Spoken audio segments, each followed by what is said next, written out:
Both teams didn't turn the ball over 7-4 in a game like that is incredible. They can really shoot it. They didn't shoot it quite as well in Syracuse, 10, but they made 15 here. They can shoot the ball. The kid, Allen, really hurt us. We were worried about Nolly and Cone, but he really hurt us. He was 5 for 6 there. It was great shooting. We didn't shoot it like we need to from 3. 6 for 24. That's not usually good enough for us. Joe was good tonight offensively. He made a couple defensive mistakes, but I kept him out because Howard was getting the ball to people and doing a really good job. We got on a little run there, but Joe's very important to us. When he's out, they just sent that double team at Elijah, and we can't score in that other position, so we had to get Joe back in there just for the threat. Now they're not going to send the double team. Marek is a key guy for us. He had 11 and 2 assists. He breaks pressure for us. He's played great. We're getting better as a team from where we were in the beginning of the year. Actually, a lot better than we were in the beginning of the year. But our defense is better, which you expect. You're playing 3 juniors, and 3 freshmen really are playing. That's who's playing for us. It's gonna take some time to get where you want to go, and I think we are getting better, but we still got a long way to go, and we still got to get better. The problem is that it doesn't matter who you're playing in this league; they can beat you. Everybody thinks the league's down. We don't have the top teams that we had last year, but the rest of the teams are better than they were last year.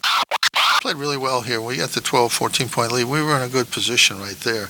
And Elijah was 1 for 7 the first half, 1 for 8. So, he usually makes a couple of those shots, and we could be in a really good position. But, they kept the game close, and they fought back. And, Beebe, we weren't going to guard him, and he made shots. He hurt us second half.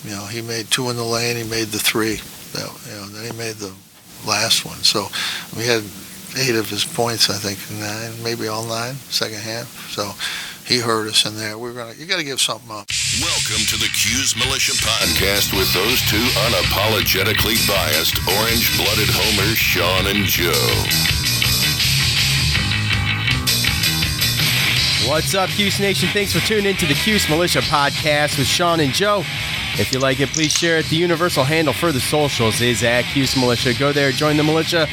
We are the only Syracuse sports podcast centered around giving you, the fans, a voice. Rate, review, and subscribe whatever platform you listen on. We appreciate that. Thank you to everybody who already has. Happy Sunday. Yes. I don't know what is going on with the sound. I don't know if that's going to record like that or not, but if it does, my apologies. So I'm not doing it over again. Did you notice anything? Did you? Yeah, I heard a little. Yeah, a little bit. Some variants? Yeah. Nothing we can't work through. Come on. Okay, all right. Just, we'll be okay. Yeah, happy Sunday. All right, look. The Orange keep it rolling with their 3rd win in a row. A 71-69 cardiac win over the Hokies.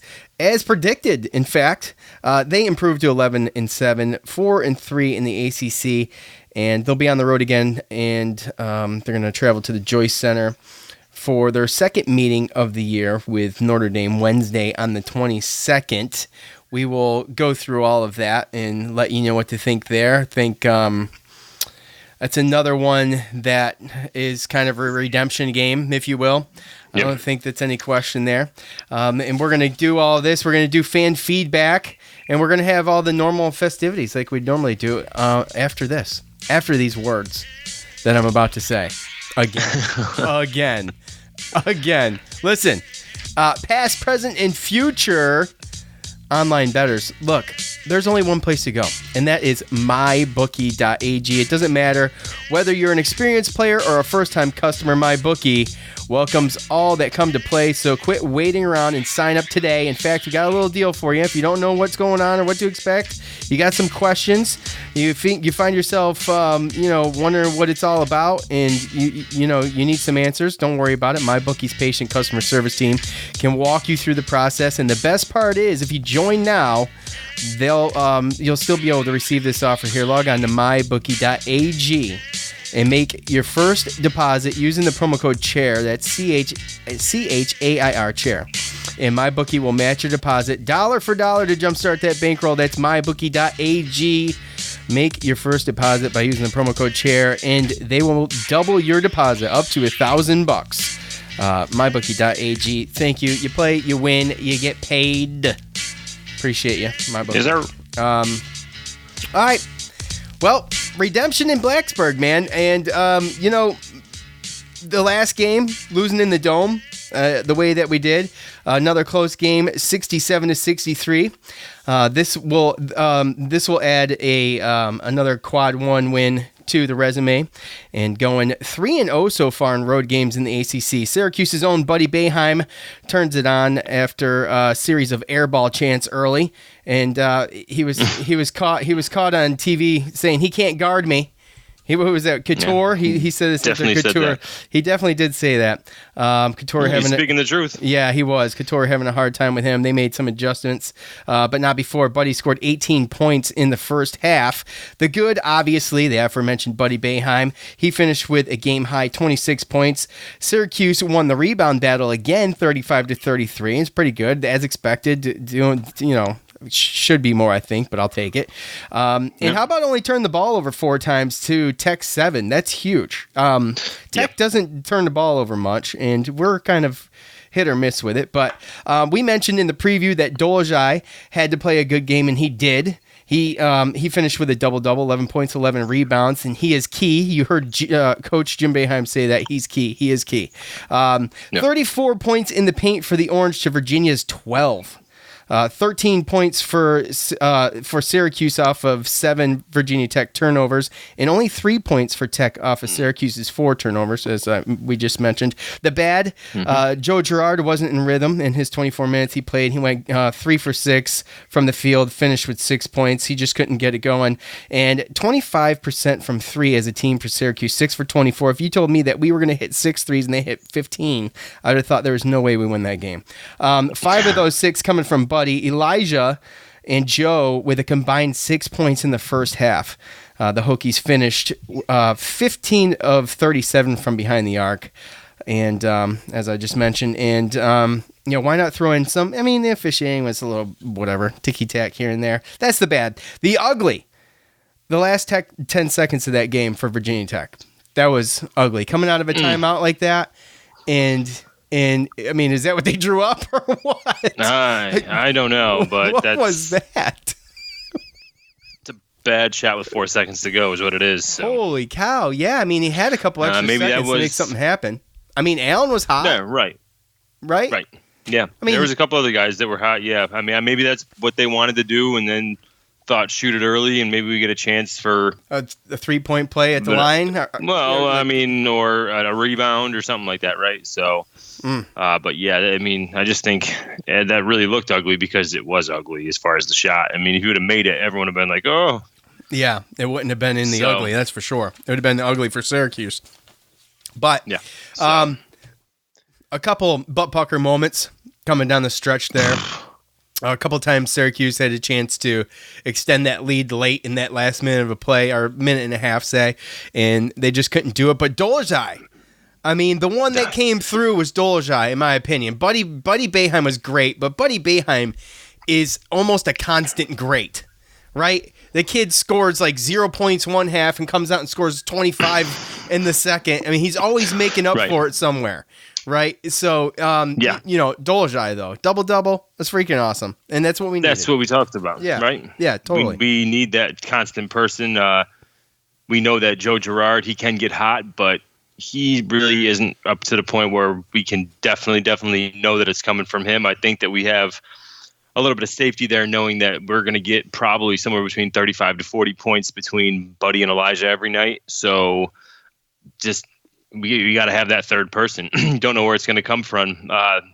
And tonight was really interesting because I think Boeheim knew coming in that we weren't going to be able to both shoot the way that we did last time, right? And it wasn't going to be able to be like that. So I think he knew that we had to find another way to score. And you saw them early. I mean, Sidibe got the first 2 points. And Dolzai, he definitely played a lot more aggressive with a lot more confidence. And getting his double-double and doing the little things that we needed. Another thing surprised me, he only had one personal foul. So I know, that was great. And that's what we said. He needed to play to the last buzzer of that game, regardless. Yeah, right. And realistically, 40 minutes. Just watching, we had three guys play 40 minutes, and that's probably going to be a constant unless we have a situation like Boston College or maybe there's, foul trouble or some type of injury. But the best part about this, obviously, is watching the team being able to come back and get revenge, redemption, so to speak. And I'm sure you're pretty happy about it with the two Virginia teams. I'm so happy with it. So, I know Tech fans, I know Cavalier fans, and I mean, it's great. Right, it's a good time. And so you saw that this time around, we had a better game plan. We knew what they did last time, and we did have some strengths that could kind of overcome their weaknesses, and we just made sure that we did it. Not having a lot of turnovers, like you said, was key because it's not like we shot 6 of 24 from 3-point line. So not good. Usually we do a little bit better than that, but because we scored in the paint and some of our big guys did some things. And how about Guerrier on the offense, or the rebounds in the first half when he had to come out and he got an earful from Jim Boeheim because he couldn't get out to the corners. But I mean Guerrier came in and he rebounded his butt off for the whole that first half. It's just too bad that he got himself in foul trouble, but you're really seeing, again, a young team kind of coming into their own, figuring out their roles. And I think it's one of the better coaching jobs that this coaching staff is had because great point. The fact that totally they know what their weaknesses are. They know what they don't have. So every single game, I mean, you saw, remember Virginia? We slouched back. We were daring them to shoot threes, right? We've seen the game plans. We've seen the game plans playing out, right? Right. Now, Boston College and Virginia Tech, they weren't very tall teams. Both their just tallest guys are 6'8". They don't really have that offense down low, and they had to shoot to beat us from the outside. So you saw a completely different zone with the four guys coming up and really daring them to go down low and try to score. So, the last 3 games I thought have been greatly coached, and I'm glad that the players are actually following the game plan, understanding that they need to listen to the coaches and they need to do that and adjust throughout and gain some confidence in their roles for this team. And the last 3 games have been huge for that for us. I thought Coach was going to body slam Sidibe at one point. that one 3 that was Cone too, wasn't that Cone? He was so upset. Yeah. In the corner. Yeah. He was so upset. Oh my gosh, it was so bad though. It was so wide open and bad. It was just horrible. But Sidibe can't move like that, man. It's like that's a long area to cover. Man, you can't let yourself get picked though. Oh, I know. But I mean, again, the most frustrating thing is it's like the first 4 minutes, and that's all they've game planned about. That was their whole. Yeah, now Cone's starting. That was Cone's first start, by the way. His springboard to stardom was the Syracuse game in the Dome. The guy's been doing a great job. He had scored 15 points. I think it was against. Who'd they just play? Georgia Tech? Yeah. So he had 15 points there. He's been coming off the bench, like there's, probably or Wake Forest, one of 2. Yeah, I think it was Wake Forest, but one of those same colors. Either way, 15 points, and he's been coming off the bench as probably one of the strongest bench players in the ACC since that game in the Dome, and now he's starting. So. You knew he was going to. That could have been a matchup situation with us, and it might not be something that stays because I believe he came in and started for Aline, who came in and ended up going 5 of 6 from the 3-point line. So those 2 guys, they definitely kept them in the game. I mean, they went 9 of 16, I think, combined, right? So, or 9 of 14. So 9 of 14, from the Aline 3-point line. So was actually 5 for 6 for 17 points, and all of his. Well, hey, he reacted, right? He reacted for not starting. He came in and, so. But, I think the main thing here that he kept doesn't us shoot to be able to allow. Normally. Right. But to be able to allow us to really to have won this game in such close fashion with missing all those threes realistically was the fact that we kept the turnovers down and we didn't allow them to get second chance points like we've seen teams kind of all year get a chance. We out-rebound them and didn't really get too many opportunities for some second chance points. So that was really the teams are so evenly matched that we saw in the last game. There's the team that made the fewest mistakes, and Syracuse made the fewest mistakes. Yeah. And we just barely won it. So, best win of the season, Joe? Oh, yeah. Yeah. Okay. I mean, it's tough to look at it, obviously, like talent-wise and what people thought Virginia Tech was going to be and who knows by the end of the season. But as far as currently right now, they were 34th in the net ranking. That's by far the highest that any team that we beat has had. So, yep, absolutely. And an away game, so absolutely. Yeah. Yep. All right, well, it's time to hear from you.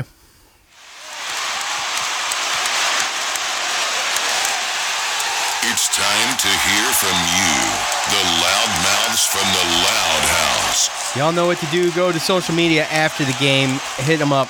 I'll propose a question to give you your thoughts. You do so. And then I read through them or I skim through them. And I find ones that maybe catch my eye. Sometimes I don't even do that. Sometimes I don't even read them at all. And we just come up here and wing it, which is really can't even read. Not ideal for me. Anyway, let's see. At Jeff Henley 3 on Twitter. We defend, we don't turn it over, and we can shoot. Love this team. Must get better shots down the stretch going to the rim. Yeah, a lot of missing around the rim and stuff like that, but we're not always going to be able to be that team either. And in fact, going to Notre Dame, that's not going to be our objective. Yeah. We're gonna have you never know because we do have to get those guys in foul trouble. That's true. That's one big thing. But Elijah, I think he missed some that he wished he could get back. Trying to use his size and backing down some of those guards that were guarding him on Saturday. He had some ones that just hit the front rim and dropped down instead of backing in. So those are ones he's normally going to get. They were easy on his standard that he missed, but I think more to what he was talking about, it was the end of the game. The end of the game, the reason why it was so nerve-wracking, we had the lead, and it just seemed like we were trying to not run our offense and kind of milk the clock, and we didn't really end up getting good shot selections the last couple possessions, which allowed them to actually come back and make it. Well, it took the whole second half. Well, the last maybe 2 minutes of the first half and the whole second half to chip away at a 16-point lead that we had, right? Maybe it wasn't 2 minutes, but they narrowed it down to 8. They went on an 8-0 run to end the first half. And then, we were up by 8. They got within 1, and we pull ahead a little bit, but they were chipping away at that lead. And, man, you just saw it shrinking down. When it got to 1, and, I mean, that place got loud. Yeah. And it was just. And I would have just liked to have seen some better possessions at the end. Right. Because it was kind of reminded me of last year with just hold the ball, and then it was just Elijah Hughes. And I just don't think. Yeah, and you could see it coming, too.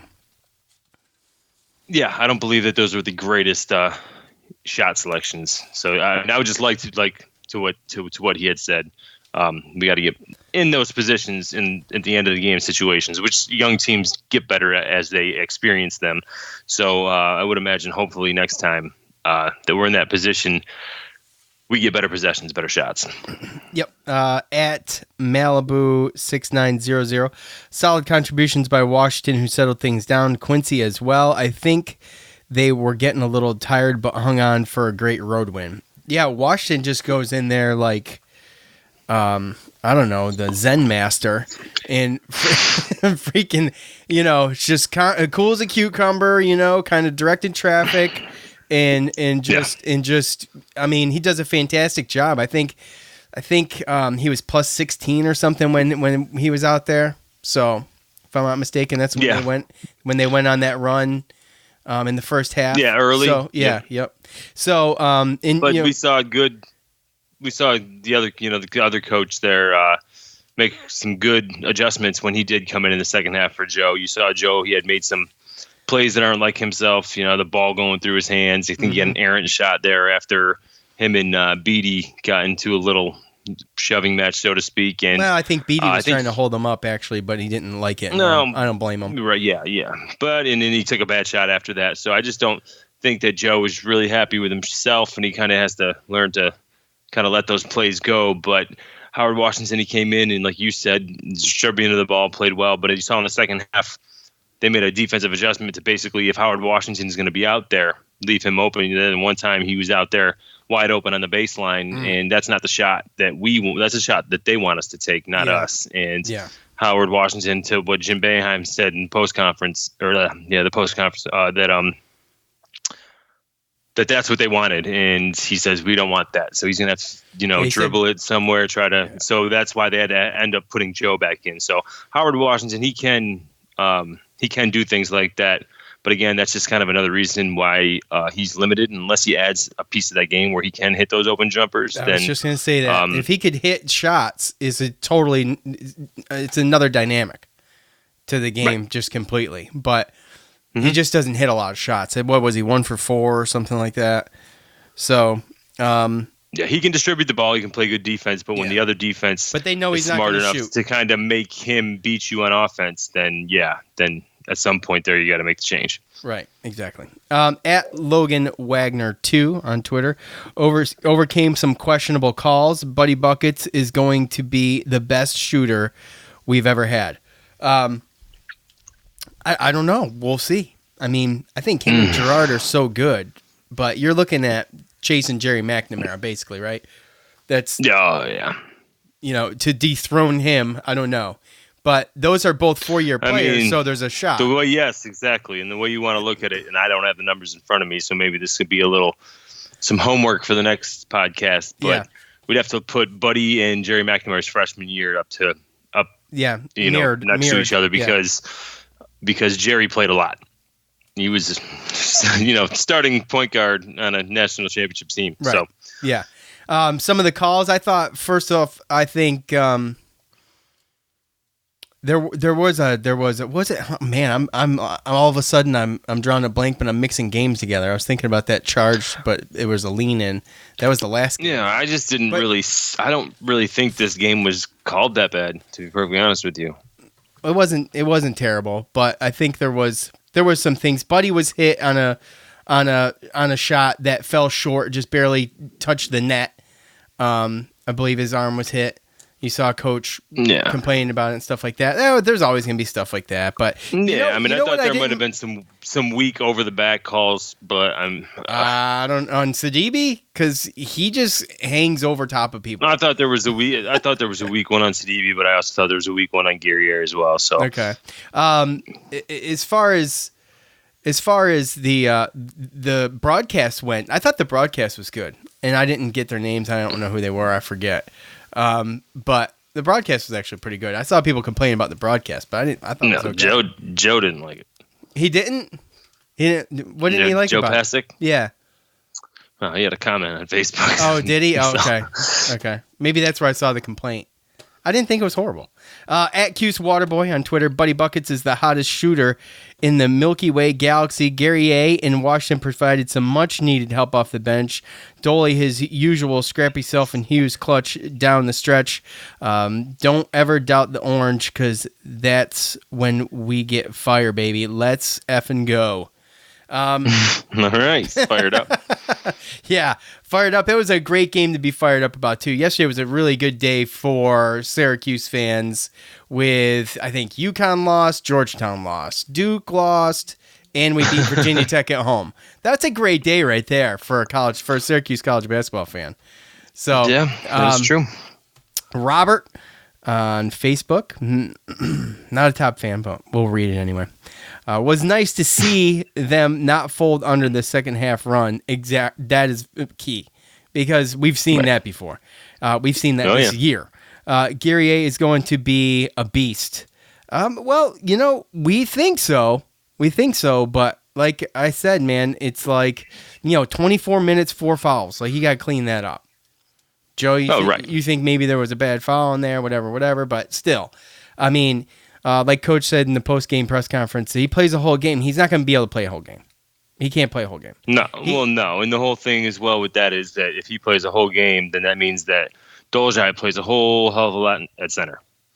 And again, there's certain games where, as much as CDB frustrates everybody, all the way down to the coaching staff and probably his own teammates at this point, you see him just telling them throughout the game, like they're literally at the free throw line. Hey, they're pointing to their heads, like, look, hands pay up. attention. Yeah, So, but we need him because of his height, and we need him to start. Frankly, I can't play center for 40 minutes, right? No, he can't. So right. That's essentially where it's. I mean, it could be a situation against smaller teams where we could go that route, but I think that he understands that we need CDB's height, and that's why we can't give up on him, because no one else is going to come and save us. John Bolzak is redshirted, and Jesse Edwards is. I just don't think he's ready for the big show. So, that's really what it comes down to. It's just unfortunate. I mean, at some point, someone's got to create some type of apparatus or some type of device where you can kind of just put it around Sidibe's arms and like force him to hold his arms like straight up in the air so he can't put him down. Let's just do like the dude from Police Academy. Remember when he got sunburn or whatever? Do you remember that? Yeah. He had his arms in the cast. Or just pretend you're doing a Y in YMCA. Just put him in a cast. You know what I mean? Like, put him in a cast and stick him out on the court. Okay? And he can only jump straight up. I don't know. But, he's out there. Honestly, he's out there to start. And Joe, like you say, he's going to start because he's the tallest guy. But he's also going to just give that bumper to Gary A. in Dolezaj on those fouls. I mean, it's a little bit of a bumper, the better he does to start, the better for us, just in general for the rest of the game. He makes some good plays, right? He had a block. He can rebound. I mean, I think Dolezaj actually just passed him as far as the leading rebounder as far as average per game. Well, I don't know. I don't know, man. I don't know. Does he do stuff sometimes? Yeah. Well, I mean, he's playing college basketball. I mean, he's a scholarship player. Does he do stuff sometimes? Yeah. I get it. Okay. Yeah, I get it. Dominic on Facebook, a win with a slow start from Hughes and Buddy, as hot as a 69 GTO. This team just gets better week to week, even with Sidibe getting put in timeout by coach in the first half. Yeah, they are getting better, but there's just Sidibe, and we just talked about it. Sidibe is not getting better, and I guess that's kind of what I'm saying. Yeah, that's my point. But there's no progress with Sidibe. It's tough to gauge some of these teams we're playing too, because some of these teams, like we talked about earlier and before in podcasts, they do have weaknesses that we can take advantage of. And not every team that we play against, i.e., the next team we play against, really has a lot of weaknesses. Right. That we can kind of make the man or the zone look like either Virginia or what it was against Virginia Tech. Two totally different 2 to 3 zones based upon their weaknesses. Totally. Right. And with Notre Dame, we can't really do that. So exactly why you need a Sidibe down low to do good, to do more. That's exactly why. Notre Dame. It's a perfect example. Steven on Facebook. Good solid win. Quincy had some good minutes, and if Brahma wants to have James Arthur not scream at him so much, hustling back on defense would be a good start. Yeah, he's not a hustler. Okay? He just doesn't hustle. So that's it. Chris on Facebook. Coach Boeheim can still coach. The haters can keep running their mouths all they want. Have a little faith and patience. The wheels are turning. Coach always, and it's just cyclical when Syracuse does bad, or when you could probably say this with any team almost, but he was doing the best he could with what he had. And he said straight up, look, this is not going to click anytime soon, guys. I said 10 games at the beginning of the year. Now I'm thinking maybe 15 or 20 after I've seen him play. He basically said that in the beginning of the year, right? So, I feel like the game plans have been great. In these 3 wins, they've been awesome. I think it's been great coaching. I think the way that Joe was having issues and he put Howard in the first half. We talked about it. I think it was brilliant. Right. It helped tremendously. I mean, we might not win that game without that one move. If you just leave Joe out there and be like, oh well, hopefully he heats up. No, that's a risky call to make in the first half of a game like that. No, because he's proven that he does keep Joe in sometimes, right? So maybe that's, he worked Joe up to this point and he got hot. He went on a little run, and there was a couple games where Joe was right up there in the high 30s, 30-plus minutes just with everybody else, right? And there's probably some times earlier in the season when Joe kind of made some mistakes and he probably should have taken him out and didn't. And whether that's because Howard Washington was maybe nursing a knee injury or whatnot, then that's one thing. But Howard Washington coming in now, I think, like you said, to your point, now he's understanding maybe how he's got to coach, and that's another thing too that happens. He's learning coaches, too. You have so many young. You're learning how to coach the kid, right? Totally. So maybe now he sees when he needs to take Joe out. He sees the body language, or he sees something, and he knows he needs to take Joe out. And he's talking about it in his presser about Bryson Goodine looking a little bit better in practice as well. So that's another option, right? So that's another kind of player that might seem to have gotten better, and maybe he's ready to come in and contribute. So we'll see.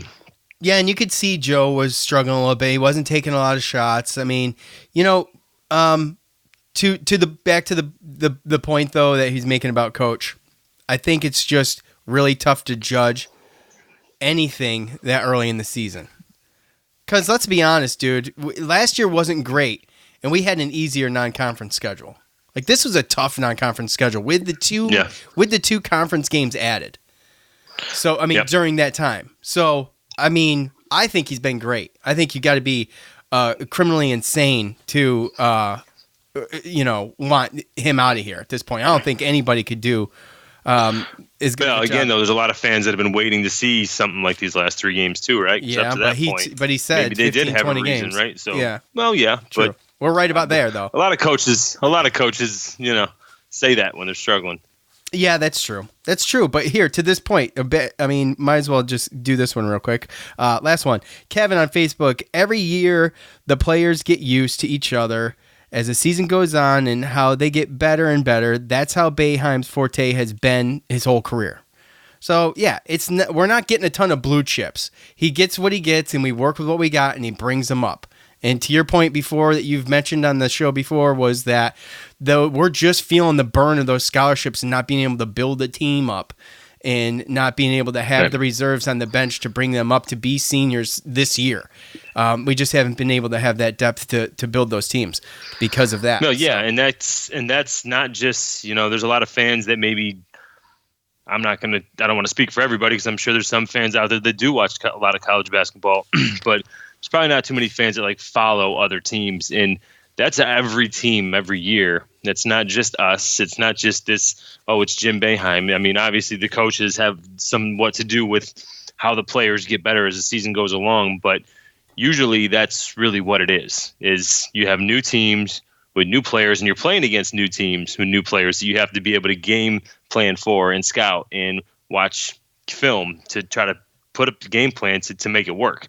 So again, I think you want to start calling for someone's head. A bad coach, and when they get fired, is when it gets tough in the beginning of the season and through the middle of the season, and then their team regresses. Right. There's not too many times that we've seen that, right? So as long as your team's progressing in an upward motion, to some extent, then I think then that has something to do with coaching, because the coaching is building this team up. You want to talk about a bad coach, talk about a coach that keeps losing because his team's not getting better. Then they lose their team, and their team doesn't trust their coach. They don't want to listen to the game plan, and they don't want to make the adjustments, and they're just out there playing their own little thing. Well, so let's just as a comparison, and I'm not dogging this coach at all because he's brilliant, and I think obviously he's great. But UVA has not gotten much better since the beginning of the year. We talked about it in the post game when we played them, and in the preview when we talked about going to play them. They haven't gotten much better. They really haven't. So, I mean, in comparison, same type of situation. Yeah. Same type of situation. Lost a lot of guys, young team, so, this team is hot right now. They're hot right now. And, will continue? I don't know. But these past 3 games was exactly what they needed for, Coach talked about confidence. How's your confidence of your team? Well, obviously they got confidence. They play like they have confidence. And there's no, you know what I'm saying, Joe? I mean, Oh, yeah. they got confidence. They know Yeah, they can and go out and win. Right. I mean, we're 3-0 on the road in the ACC. Right. So far, Virginia's beaten us at home. Virginia Tech's beaten us at home. Notre Dame's beaten us at home, and we've gotten revenge on 2 out of the 3. And with the next one in our sights, hopefully they can take that. You know, we're going to be confident. There's no reason not to be. That's right. Speaking of the next one in our sights, Joe, Syracuse is back on the road Wednesday to face Notre Dame for the second time this year. We all remember being down by 4 with Girard hitting the 3 at the buzzer, but he couldn't get the and 1 call. Syracuse lost 88-87. John Moody would have the best game of the season so far on that night in the Dome, scoring 28 points and 14 rebounds. Coming into this game, Mooney is still leading his team in points with 15.4 and rebounds with 13.9. Both of those averages are up slightly from our last meeting a couple games ago. Your outside shooters remain the same. Now you got TJ Gibbs shooting 40.7% from behind the arc, and Prentice Hub shooting an even 37 from behind the arc, and they take a ton of them. They take a ton of shots. Notre Dame will have a week to prepare for SU. They did not play a game since last Wednesday.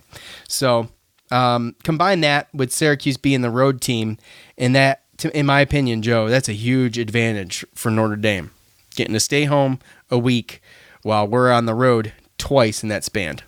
So, yeah, well, sometimes it isn't, sometimes it isn't. Sometimes people keep talk it rolling. about, Yeah. They say that sometimes it doesn't help.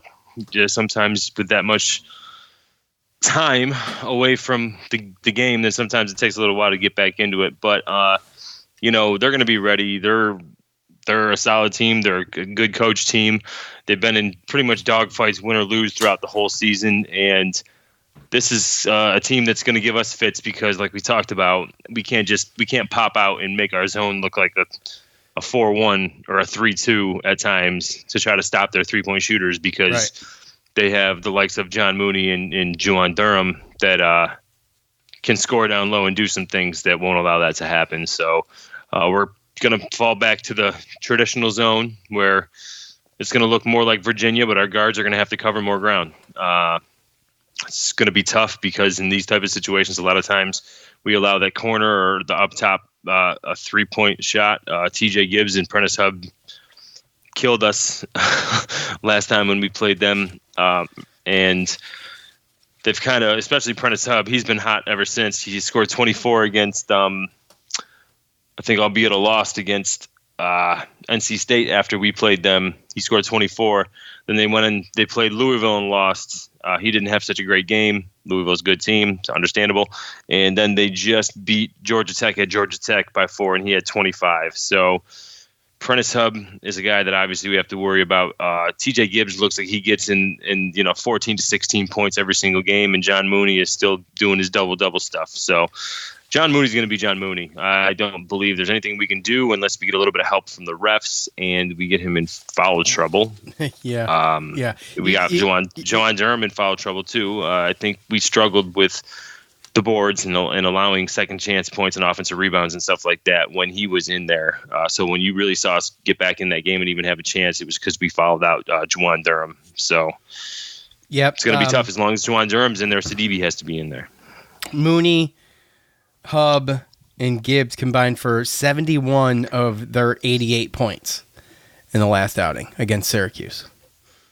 So that was those were the main guys. Gibbs hit him early, and then Prentice Hub pretty much hit him throughout, and John Mooney stayed pretty much solid. So I know that Rex Pfluger also, he got hurt halfway through the game when we played them as well. He didn't play the next game against NC State, but they pretty much are running with the same. I mean, this, like we said, they 6'11" Juwan Durham, 6'10" John Mooney, or they're starting forwards, and they went back to Pfluger in the starting lineup with Hub and with TJ Gibbs, and they have Lazuski and Dane Goodwin coming off the bench, who can do pretty well, fill in with those guys, give them some time on the bench to get some minutes, get some rest. But that's pretty much the 7 deep that they go, and that's who we're going to see. And we're going to have to bring our confidence Well, yeah. into Hostile South Bend, that's for territory. sure. You're not going to stop John Mooney. You can only hope to contain him, as the old Pretty adage much. goes. I mean, if we can contain him, I will be happy. But you've got Prentice Hub, who's he can destroy us, and TJ Gibbs. He's second on the team in scoring, right behind Mooney. So, I mean, those are your top three scores. Average per game is those three anyway. But give me one of Joe G's points. Give me one of Joe G's points. God, why do you always got to put me on the spot? you know one I'm going to do every single time. I know one is rebounding, and our goal, just so you know, our goal when we first started doing the posts for the scouting report and prediction thing, Syracuse was below 200 in the nation in rebounding. They got up to even 200. Going into the Virginia Tech game, they were up to like 184. We want to see them get to 150-ish, okay? That's our first goal. And they're gonna move up again. They have been getting better, but these are the games we had a lot of these type games, a lot of these big, strong guys down low type games earlier in the season, and that's how we got so far behind because we were getting killed. So, actually, recently we've actually played some teams that we match up a little bit better than with. So yeah, they only out rebounded us by 3 the last time around. Believe it or not, even 39-36. And that's with John Mooney having 14 of his own and Durham with 10 of his own. So, well, I'll tell you what. Looking at, I always like to look at the analytics and everything. Looking at KenPom, looking at the net rankings. Net rankings, we jumped up from 77 to 69, and they, I believe, are at 74 right now. And when you look at KenPom, I believe we're both like right there in the 52s. So when you look at these analytics and rankings, they have us and Notre Dame is very, very similar teams. So again, it's just going to be tough because we're going to have to try to make somebody else beat us. That's probably one of mine, is making somebody else other than the Gibbs and the Hubs out front. There's a lot of guys Mooney, to take care of. Well, there's definitely a lot of guys to take care of, right? But you know exactly. First off, TJ Gibbs and Prentice Hub, one of the things that I noticed the first time we played him, Prentice Hub, to me, it seemed like he made every single three from the same spot. So find those spots, right? Right there at the corner is a top corner, sometimes pretty deep. TJ Gibbs, same thing. It was the right side corner. Hubs is left side corner, and a lot of the ones they made were from those spots. So obviously keep those guys off those spots. Let them try to make 3-pointers somewhere else. But it's tough because if you go out there too high, then you make it too easy for Mooney to get the ball at the free throw line, and then it's Mooney time. In which, what do you do? Do you let him just get that open jumper at the free throw line? Do you let him? Do you come up and then he passes it down to Durham for an easy dunk? It's going to be one of those things where we're going to have to give something up, and I'm afraid that it's probably going to be that corner three to Goodwin or a Lazewski or a Pfluger or somebody that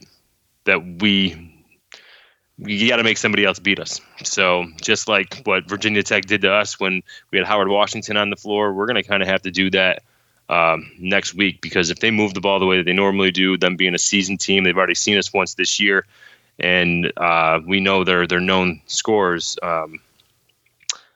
Those guys are going to get open, and they'll get wide open shots. It's just, who do you want the shots to go to? Yep. And the thing is we know who they are, and we know what we need to do. So Syracuse needs to go in there, and I hope it's not an 88-87 shootout. That's a lot of points. But I mean, you have to remember, we both shot like 48%, around 50% last time that we played. We both shot 48.4% from 3-point. And we both hit 15 threes, I believe, right? We both hit 15 threes. We were both 15 for 30 from the beginning, run. right? Team Mike Bray said whoever hits the most threes wins, right? Right. Yeah. So that's what kind of makes me nervous, because that's their game plan coming into this game. Well, that's their game plan coming in, and you know that we're not going to it's not going to be easy pickings trying to score down low, like we did a little bit against Boston College and a little bit against Virginia Tech. So, but don't you think, though? I mean, and you're right, and I understand that. It's totally right. But we have gained some experience in trying to do so. Sometimes when you get that little bit of different competition, and you Buddy's been great. Buddy's been doing a fantastic job of driving to the rim. Even if he gets a little mid-range jumper in there, turnaround jumper. Right. He's good at that. And he's worked on that. Like, they've been working on him with that. So you kind of need one of your guards to kind of step up and do that type of work. So who knows? I mean, who knows? I mean, maybe have they improved enough to make a difference from the first time we played Notre Dame? I don't know, but he's definitely gotten a good amount of practice at doing so in live game action. So, anyway. Yeah, and we've seen some other people. I mean, we've seen Gary Ayr step up. I believe Gary Ayr came in and got in foul trouble real quick against Notre Dame. So, yeah, it was like 3 and 30 seconds or something like that. All right. I mean, it's we'll see, man. But again, it's gonna be another cardiac Cuse. I love the meme that you posted. It's pretty much spot on with the heart. I couldn't sit down. I was losing it. Oh yeah. I can't stand it. And then all the timeouts and everything. It makes it does help me a little bit. It helps me a little bit. But then again, it just is that moment of the anticipation, the anxiety of going back and what's going to happen. And when Noli threw up that shot, I was like, nope, he's no way. If he makes that, I'll myself. But he didn't. And, it was just an awful shot. It was terrible. You got to hope for, right? Yeah, I know. It was bad, and we are so glad for that. So get ready. Wednesday night, 7 o'clock, ESPN2. Should be an easy game to find, considering that we've seen on social media that there's been some local fans that have had issues trying to find the games and watch them. But what's up with that? Spectrum? I don't know. It was because the thing is so if it says ACC Network or ACC Network Extra or there's a lot of people that I can get ESPN Plus or I pay for so I can stream it. Problem is that if they play it on local cable, then it ends up getting blacked out in your area. Yeah. Right? Yeah. So on my, the same thing down here, I have Spectrum and it said ACC Network Extra. Went to my ESPN app, said blacked out. And that was because it was on, I think, CBS South or some random station down here that I just happened to have. So my game was on ACC Network Extra, but it was Yes. It was the Yes Network. Mm-hmm. And that was the same situation up in New York, is that it was on the Yes Network. So because it was on the Yes Network, then it got blacked out. But yet, if you stream like Anthony or Tony and you have Sling or something like that, and you don't have Yes in your package, which most people probably don't, especially if you're not a Yankees fan, then or you don't like watching baseball, then you're not going to get it. Yeah. So it seems pretty crappy, right? It seems in this I don't want to go on a tangent about it, but this has been the problem with the ACC network. They haven't been a network. They've been all on all different channels. So tell me how that's a network. I have no idea. If you're going to be a network, then why can't we just not? Why do we have to get ESPN? Or if it's a network, and it's a package like the ESPN network has got ESPN, ESPN2, ESPNU. And have the ACC network app, and you pay $5 or whatever, and then you get to watch every single game that you can stream. It's annoying because, like you said, there's been a lot of people that I've noticed more than probably any of the past seasons. There's been a lot of local people that have had issues watching the most simple games because of the ACC network. There should never be a conference game this late in the season that just isn't on. It should be easy to find. Put it that way. Especially locally, absolutely. So anyway, I could go on for probably about another hour about the network stuff, but I'll save it. Yeah, so we don't want to. I want to thank everybody who participated in fan feedback. Thank you to all of you for listening. Rate, review, subscribe, whatever platform you listen on. We really appreciate all that. Thank you to MyBookie. Go there now, mybookie.ag. Sign up using the promo code Chair to double your deposit, dollar for dollar, up to $1,000. Thanks to James on guitar. For Joe, I'm Sean. We're out. Thanks for listening to the Cuse Militia Podcast, the fan's voice with Sean and Joe.